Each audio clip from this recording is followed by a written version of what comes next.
Olá, pessoal, sejam bem-vindos à apresentação parcial do projeto iFriends. Meu nome é Jamile e junto com a Anaí, o José, a Júlia e o Kaique, eu formo a equipe Bunkabytes. Nessa apresentação a gente vai dar de novo um pouquinho da introdução do nosso projeto, falar um pouquinho sobre ele, relembrar vocês, comentar sobre a metodologia que a gente está usando, trazer algumas novidades das tecnologias, demonstrar o que foi feito até então, falar um pouco do vídeo no Gorse e algumas considerações finais interessantes para vocês. Para iniciar os conteúdos da apresentação, é válido lembrar que essa é a primeira versão do projeto, então o objetivo dela é estar mais avançada e com algumas funcionalidades a mais do que estava na POC, mesmo sem estar completa por enquanto. Relembrando um pouco das outras apresentações, o iFriends surge num cenário onde o Instituto Federal de São Paulo é um ambiente adverso, novo e muito desafiador para quem está ingressando, o que faz com que o aluno tenha muitas dúvidas sobre o funcionamento, disciplinas e afins, sem muitas vezes ter para onde ou quem recorrer. Então nós, como também alunos da instituição, vimos a necessidade de criar uma plataforma que atendesse esse público, que esses alunos novos ingressantes pudessem perguntar e, quando possível, responder às dúvidas de colegas. Inicialmente, essa era a nossa ideia, ainda meio abstrata e um pouco crua. E então, amadurecendo e cultivando um pouco mais essa ideia, com o auxílio dos professores e de pesquisas, surgiu o iFriends, que tem como objetivo ser uma comunidade de apoio a esses estudantes que acabaram de ingressar, ou até mesmo os veteranos, permitindo com que eles publiquem as suas dúvidas, respondam dúvidas de colegas quando possível, marquem mentorias ou web ou presenciais entre si, para realmente instigar a comunicação e o senso de comunidade entre os alunos. Bom, partindo para a análise da concorrência, nós buscamos plataformas que tivessem características parecidas com as que queremos oferecer no iFriends. Dessa forma, com essa análise, nós temos o objetivo de demonstrar melhor como o nosso projeto se destaca com relação à concorrência e no que ele pode agregar. Para concorrer com o nosso projeto, primeiro pensamos no Moodle, que já é de uso cotidiano dos estudantes do IFE, e ele fornece, nas disciplinas criadas pelos professores, a possibilidade de criar um fórum e também dispõe versão mobile. Como segundo concorrente, pensou-se no Schooled. Ele foi a principal inspiração para o iFriends, já que ele possui quase todas as funcionalidades que nós propomos, mas o seu foco é fornecer um espaço de perguntas e respostas. O único ponto em que o iFriends fica desfalcado neste momento, analisando essas duas outras plataformas, é a disponibilidade mobile. Por falta de conhecimento prévio e tempo hábil, a equipe não quis se comprometer na entrega das duas versões, web e mobile, mas nada impede de futuramente, como acontece na disciplina de PDS, outra equipe assumir o projeto, melhorar e criar a versão mobile do iFriends. Antes de falar sobre a escolha da metodologia, é importante relembrar um pouquinho a respeito do conceito de manifesto ágil. O manifesto ágil ele surge em fevereiro de 2001, quando alguns especialistas em processos de engenharia de software se reuniram para estabelecer princípios que fossem comuns em todas as metodologias. E uma dessas metodologias que faz parte do manifesto ágil é o Scrum, qual foi a metodologia escolhida para fazer parte do desenvolvimento deste projeto. Então, por definição, temos que o Scrum é um framework de desenvolvimento ágil de projetos, e ele se caracteriza pela sua otimização devido aos seus 3 pilares, que são a transparência, a inspeção e a adaptação. Além desses 3 pilares, a metodologia também conta com 5 valores muito importantes que devem ser considerados durante um projeto, que seriam a coragem, o foco, o comprometimento, o respeito e a abertura. Especialistas acreditam que esses valores são responsáveis por reforçar os princípios do Manifesto Ágil, principalmente devido à consideração com o comportamento e as pessoas ser maior do que com os processos e ferramentas. Dessa forma, percebe-se que a grandeza da metodologia. Mas como este projeto tem apenas fins acadêmicos, vale lembrar que a metodologia ela serviu apenas como referência, ou seja, ela não foi usada ao pé da letra e algumas de suas características foram adaptadas ao desenvolvimento do projeto. Dentro das cerimônias que fazem parte do Scrum, temos as sprints, que seriam períodos designados para o desenvolvimento de partes do projeto. No nosso projeto, geralmente, as sprints elas têm duração de 2 semanas, em média. O backlog, que seriam listas de tarefas com as características que são consideradas necessárias para a entrega daquele produto. O time boxed, que seria um tempo estimado para a execução de cada tarefa. No Scrum, meio que esses tempos eles vêm que pré-definidos, mas considerando o curto período de desenvolvimento que a gente tem, a gente decidiu que vai adaptar esses tempos conforme a necessidade da entrega. Tem a cerimônia de refinamento, que servem para a criação de um bom consentimento a respeito do produto por parte dos membros da equipe. Tem também as reuniões diárias, que seriam reuniões de acompanhamento. No projeto a gente não manteve essas reuniões diárias de forma síncrona, devido aos conflitos de horários que a gente encontrou por parte dos membros, seja por atividades extracurriculares ou por conta de estágio e projetos, enfim, mas elas são mantidas sempre que possível de forma síncrona. Temos também as reuniões de planejamento de sprint, que servem para definir o que será feito naquele sprint. A gente estipulou um tempo de, no mínimo, 2 horas para o desenvolvimento dessas reuniões, mas elas também podem durar um pouquinho mais. Temos as reuniões de revisão de sprint, que no Scrum seria um feedback, por parte do cliente sobre o produto que foi entregue. Mas como os nossos clientes são os professores mesmo, e alguns feedbacks a gente já consegue em sala de aula, a gente decidiu que vai manter essa prática e realizar essas reuniões a cada final de entrega. Temos também as retrospectivas de sprint, que seriam reuniões para identificar problemas ou melhorias para sprints futuras. Então, nessas reuniões, a equipe se reúne, conversa a respeito do que foi aquele sprint e apontamos essas melhorias ou esses problemas que percebemos durante sua execução. Isso também nos ajuda a melhorar para as sprints futuras, para não cometer os mesmos erros, caso tiver, ou melhorá-los ainda mais. Ainda, como recurso do backlog, o Scrum conta com as histórias de usuário. As histórias de usuário são uma descrição clara e objetiva de uma funcionalidade. No projeto, a equipe aproveitou as histórias de usuário para representar os requisitos funcionais e os não funcionais. Dessa forma, os requisitos funcionais eles podem ser identificados a partir do nome das histórias e os não funcionais por meio dos critérios de aceitação definidos. E com o intuito ainda de organização, essas histórias elas foram separadas por épicos. Então, o seguinte quadro ele mostra uma visão geral a respeito das histórias referentes a cada épico, assim como sua estimativa global de esforço. E para fazer a estimativa global de esforço de cada história, se leva em consideração a prática do Planning Poker, que por definição é uma técnica de pontuação que auxilia na estimativa de histórias com base no consenso de todo o time.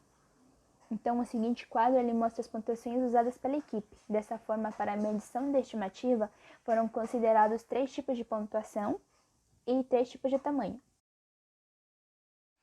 E ainda falando um pouquinho sobre o desenvolvimento, também se fizeram uso de algumas modelagens, como o diagrama de casos de uso, que nos permitiu visualizar melhor as interações entre o usuário e o sistema, o diagrama de classes, que nos permitiu demonstrar a interação entre as classes, assim como suas associações, o diagrama de tabelas relacionais, que ajudou na representação do modelo lógico do banco de dados, além de nos permitir visualizar melhor as entidades e os relacionamentos devido aos recursos que ela usa, como por exemplo a representação dos tipos de chave, e o dicionário de dados, que foi responsável por armazenar as informações de configuração do banco de dados, assim como a estrutura de cada tabela.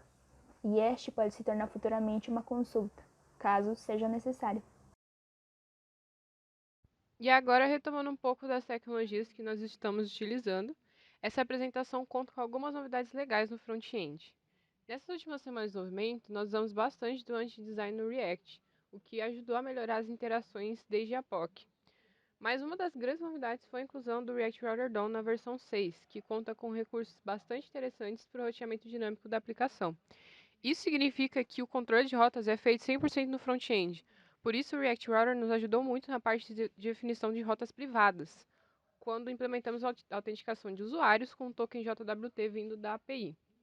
Além disso, uma grande novidade aqui foi a inclusão dos textos na segunda língua, o inglês, E quem nos auxiliou nisso foi a biblioteca open source i18next, muito utilizada em diversos frameworks para internacionalização de textos, funcionou muito bem com React e tem uma estrutura de mudança de texto no formato JSON. Por último, nós aproveitamos para estudar um pouco sobre as formas de hospedar nessas imagens para envio dos links para o banco de dados.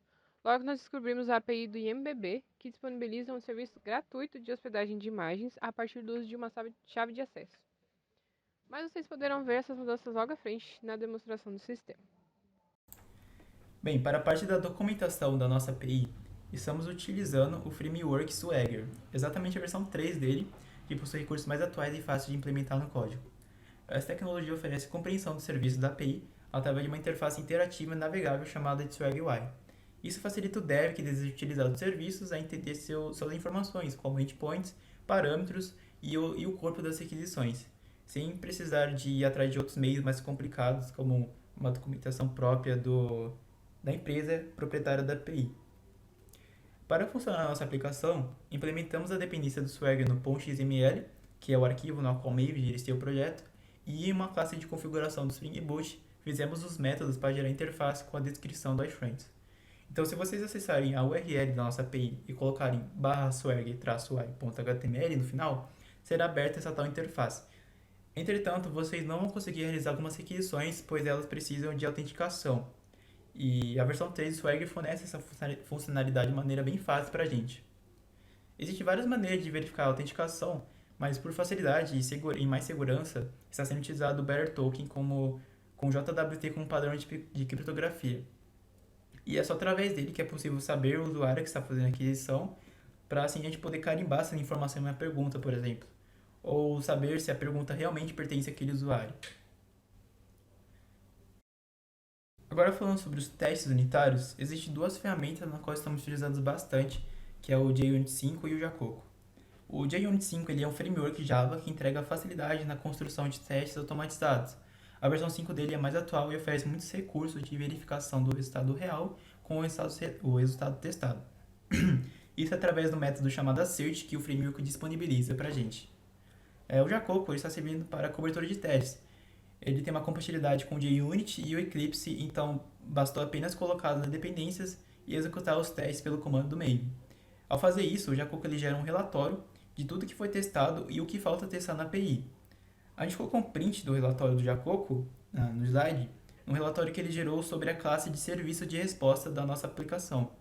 Então aqui é possível ver todos os métodos da classe, o percurso total percorrido, testado do método, e as operações básicas que foram testadas. Então, por exemplo, ele está vendo se ele testou um if, se ele caiu dentro de um if, se ele está testando um while e um case, enfim, são essas operações básicas. Ao lado existem mais coisas, porém nós decidimos não colocar no slide para não ficar muita informação, mas, por exemplo, aqui no slide, no print, nós estamos mostrando de maneira mais micro, que é a própria classe que está sendo testada. Mas o Jacoco, ele mostra todas as pastas do projeto, e nas colunas ele mostra o total de linhas, métodos e classes que contém cada pasta. E, igualmente, que está mostrado aqui, ele mostra o que está sendo testado ou não, a porcentagem. Como vocês devem se lembrar, nós estamos utilizando a arquitetura REST para a comunicação de sistemas distribuídos através do protocolo HTTP. Então, aqui no desenho, nós vemos que a arquitetura deve fornecer acesso aos recursos do servidor para o cliente, utilizando um padrão de solicitação-resposta. O cliente solicita e o servidor retorna com uma resposta, que no nosso caso é um arquivo JSON, no caso do estado ser retornado de sucesso, ou 200. Bom, então pensando nisso, é importante reforçar que o nosso cliente está hospedado separadamente do nosso servidor, o que exigiu deploys no mesmo serviço de duas aplicações diferentes que se comunicam. O serviço de hospedagem escolhido foi o Heroku, por ser gratuito e simples de configurar para os nossos requisitos. Na parte da API, nós conseguimos hospedá-lo já na POC com sucesso, pois o Heroku tem suporte interno para o nosso banco de dados e para o framework Java Spring.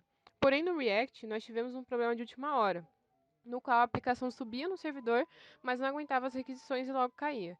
Investigando o problema, nós descobrimos que o Heroku não reconhecia automaticamente o tipo de aplicação React que nós estamos usando. Isso se explica porque existem duas formas comuns de se criar uma aplicação React. Uma com renderização estática, como a nossa, e a outra com renderização com servidor Node.js. E o Heroku, em primeiro momento, reconheceu a nossa aplicação como renderizada a partir do servidor Node.js, o que resultou em problemas de limite de memória. Então, bastava trocar a maneira com que a aplicação estava sendo vista que o problema foi resolvido. Bom, mas resolvido esse problema, apareceram alguns detalhes um pouco preocupantes com relação à segurança da aplicação. Ambas as aplicações conseguiram nota A na avaliação do SSL Labs, porque toda aplicação sob o domínio Heroku App possui SSL básico, isso é, com suporte ao protocolo HTTPS com a HSTS. Mas o Heroku só disponibiliza certificados TLS com a Let's Encrypt de forma automática, o que eles chamam de ACM, em versões pagas, ainda que o certificado por si só seja gratuito, o que funciona da mesma maneira para subir manualmente um certificado TLS na plataforma. Então, diante de tudo isso, a equipe gostaria de estudar novas alternativas de ferramentas que suportem o certificado TLS gratuitamente, de modo a aumentar a segurança da aplicação. Um bom sinal é que todas as respostas HTTP da API estão com nota A no Security Headers, o que indica que já conseguimos melhorar nesse aspecto na própria aplicação.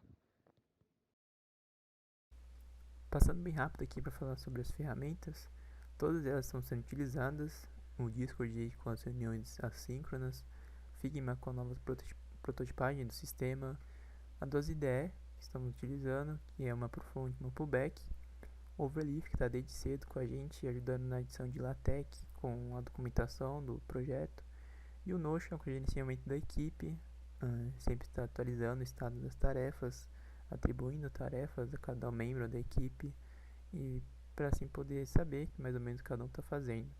E o tutorial SVN ajudando a gente com o versionamento desde sempre.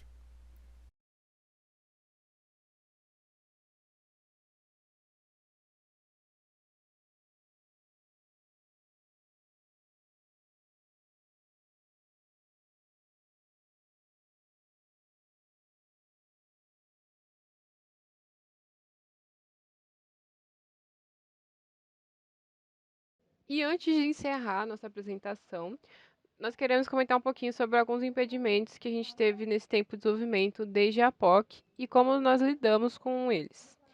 Os primeiros são mais questões de adaptação e bugs no código, porque de repente nós não conseguíamos mais fazer aquisições do front-end para a API de um dia para o outro. E sempre era esse erro de CORS, o Cross Origin Resource Sharing, que verifica os headers HTTP para informar se podemos ou não acessar um recurso entre uma origem e outra. Nesse caso, a solução era habilitar as origens necessárias no back-end para que o front conseguisse fazer as requisições, mas isso já estava habilitado desde o início. Por fim, nós descobrimos que depois da implementação do token, o Spring já não mais aceitava um método específico que nós estávamos utilizando e pedia para trocar por um parecido. Em paralelo, a implementação do Swagger também causou um pouco de dor de cabeça, porque a versão mais antiga, a 2, era muito verbosa e dificultava a implementação da autenticação. E aí, quando nós trocamos para a versão mais nova, as coisas se resolveram de forma mais simples. E por último, nós tivemos alguns impedimentos com relação ao SVN. Ainda não conseguimos gerar estatísticas com o Stats SVN, porque ele tem sido um pouco resistente. Bom, então, o que nós faremos agora? Os nossos próximos passos consistem em, primeiro, fazer uma retrospectiva sobre essa entrega e avaliar nosso desempenho para criar plano de ação com melhorias. E depois vamos fazer o nosso planejamento. E aqui o objetivo é que nós possamos reavaliar algumas coisas e criar um plano de entregas mais quebradas até o nosso último mês. Assim, nós podemos já mapear as próximas prioridades e refinar o nosso backlog. Por último, nós precisamos estudar um pouco mais sobre a melhoria da segurança da aplicação e entender quais são as alternativas que poderão ser úteis para a gente nos próximos passos.